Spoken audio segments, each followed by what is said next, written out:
Buenos días a todos. Bueno, continuando con estas clases, el capítulo 5, autovalores y autovectores del libro en cuestión, ahora vamos a hablar sobre matrices simétricas. Entonces, para ello, eh, vamos a definir cuándo una matriz es simétrica. Entonces, para que una matriz sea simétrica, si nosotros tenemos una matriz A, para que dicha matriz sea simétrica, debe ser igual a su transpuesta. Entonces, eh, para entender esto un poco mejor, veámoslo en un ejemplo.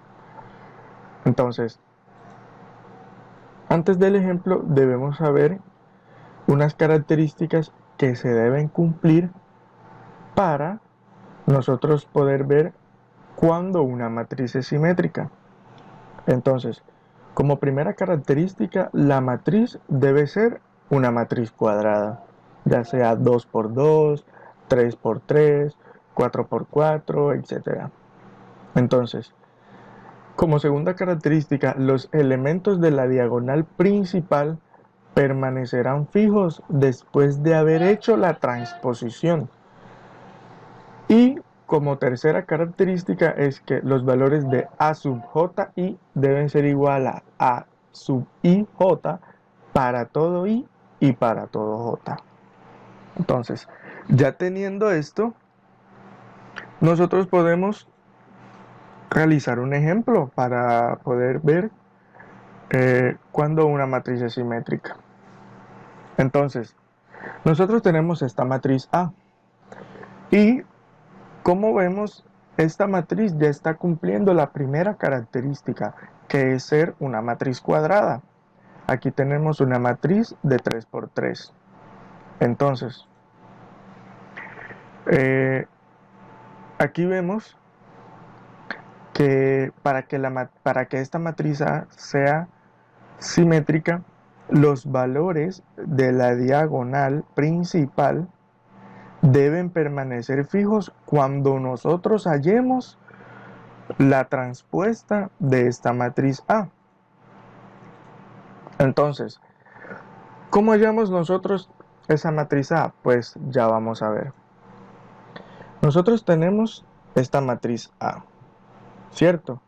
Entonces, para hallar la transpuesta de A, esta primera fila nosotros la colocamos como la primera columna de la nueva matriz, o sea, la transpuesta de la matriz en estudio. Entonces, la segunda fila nosotros la vamos a colocar como la segunda columna y la tercera fila nosotros la vamos a colocar como la tercera columna. Entonces, si nosotros vemos eh, la matriz resultante, que es la matriz transpuesta de A, vemos que su diagonal principal permanece fija luego de haber hecho la transposición. Entonces, cuando nosotros nos damos cuenta de que la diagonal permanece fija y que los valores a sub j y son iguales a los valores a sub i j, nosotros eh, ya podemos decir que esta matriz A es una matriz simétrica. Entonces, eh, veámoslo con un ejemplo, digámoslo así, un poco más complejo, pero que en realidad también es bastante fácil.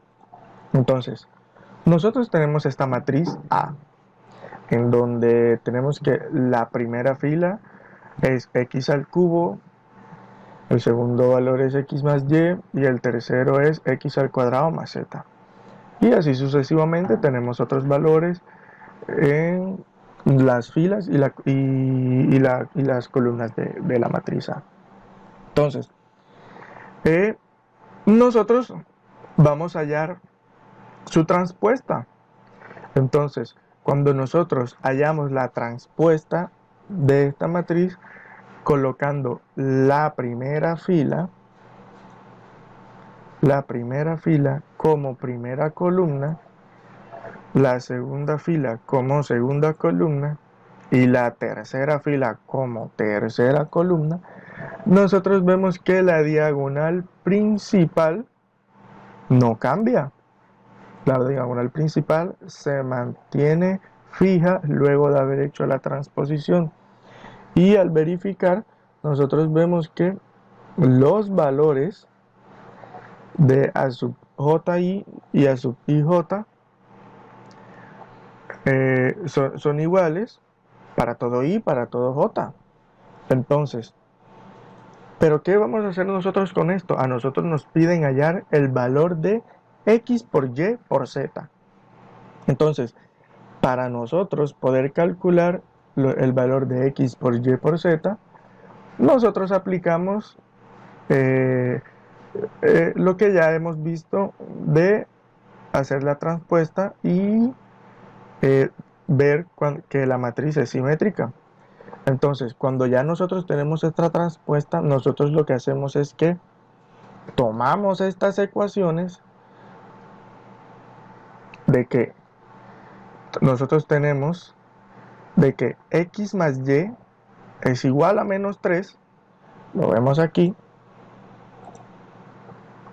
x más y es igual a menos 3, vamos a tomar también x al cuadrado más z es igual a 5 y que menos 3 va a ser igual a 3y.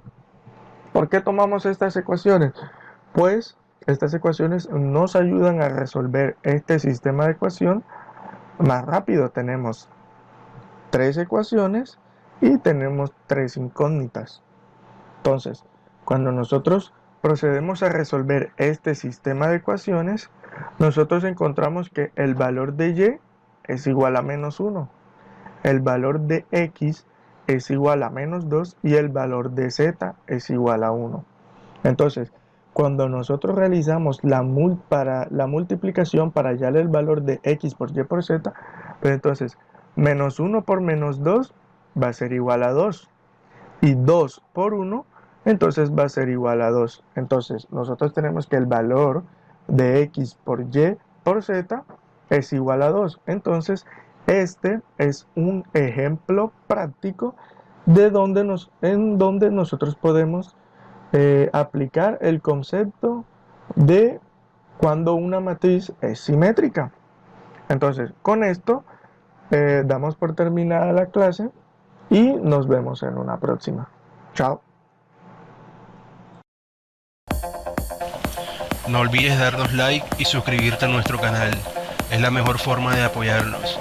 Hasta la vista, amigos.